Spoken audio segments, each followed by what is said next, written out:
have reasons why we don't relate sexually. She offended me, I offended you. She said this, I did said that. If you were here on Thursday, we talked about offense. Am I correct? And are you aware that the offended is the greatest victim in any of such situation? If I offend you and you take offense, right? You are the greatest victim. Because whosoever carries offense will never be okay. Stop giving yourself the right to be offended. You can't stop people from offending you. But you have the right to decide not to be what? Offended. And in marriage, it is regular, sir, that offense will what? You know why? We don't think alike. We don't see alike. We don't come from the same background. We're still blending ourselves, our backgrounds, educational perspectives, worldview, psychology, philosophy, our religious perspective. We're blending all of that. So we must give each other the freedom to say, okay, look, she did what she was. That's her opinion. That's her view. Is that okay?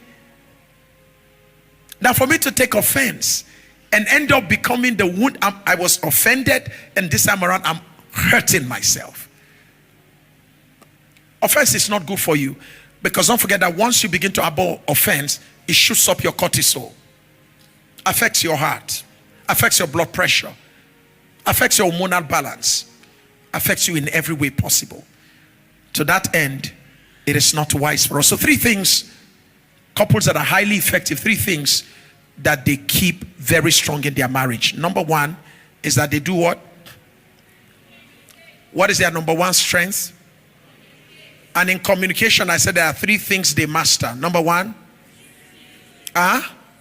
listening. Number 2, speaking. Number 3, they negotiate. Number 2, I said to you, couples who build strong relationships, I also said they have what? They have money. Is that okay? And I said to you that if they are going to have money, I said they need to learn 3 things. They need to learn to do what? Make it together. Number 2, manage it together. Number 3, multiply it together. All right? And then lastly, I said to you that they must do what? What are they supposed to have again? Number 3, sex. Okay? And I said in order for them to have sex, they must give each other, number 1, what? Freedom of approach. Number 2, said again, mutual satisfaction. Number 3,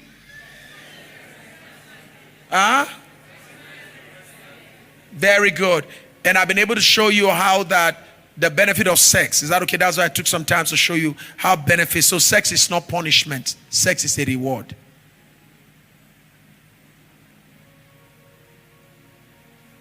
Can you see that now? I know that the way you look at sex is because of the way you were raped, but we're not having rape in marriage. So don't let an innocent man who was not the rapist be paying the price for what the rapist did. Don't let an innocent woman who is not the rapist be paying the price for what a rapist did to you. If you're dealing with trauma, please tell your partner, I'm dealing with trauma, and make sure you get somewhere where you can get help, than to be keeping the trauma and you're traumatizing somebody else. All right? Above it all, if these 3 things are strong in your marriage, trust me, you'll be creating an environment where God himself will find expression, where destiny will become fulfilled. Are you aware that because of what is going on in our marriages, our prayers are not answered? Look up. I'm telling you what nobody will tell you. Are you aware that there are so many men with great potential, women with great potential, whose destinies are not finding expression because of what's going on in the marriage? Husbands, dwell with women according to knowledge. And he said, be careful how you deal with them. He said, because lest your prayer be what? Be hindered. So how you treat your wife can hinder your prayer. Didn't the Bible says that if you come to the temple and you remember, you come to the altar and you remember that you have something, you just remember, the Passion's translation say you remember that you are not happy with somebody, particularly your husband. The Bible says you should not shout and go, no, shut down prayer. What do you do first? You go back to who? Meaning every day before you pray, ask yourself, is there anybody who has hurt me? Before you pray, you give the person a call. Does that make sense? Because God will keep that waiting until you attend to that matter.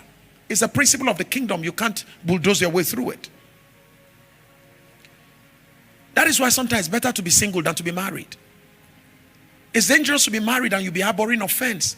And then here you are, your life is not making progress.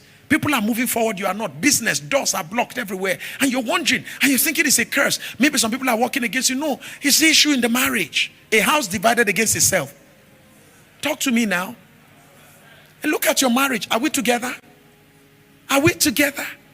And if you're going to be honest with yourself, since the marriage became divided, our hearts are divided, even though we are together physically. Since the marriage became divided, how much progress have we made? It is a reason why we must restore. Restore what? Say it loud and clear. Restore what? And we must restore what? So that we can preserve what? Thank you so much. God bless you.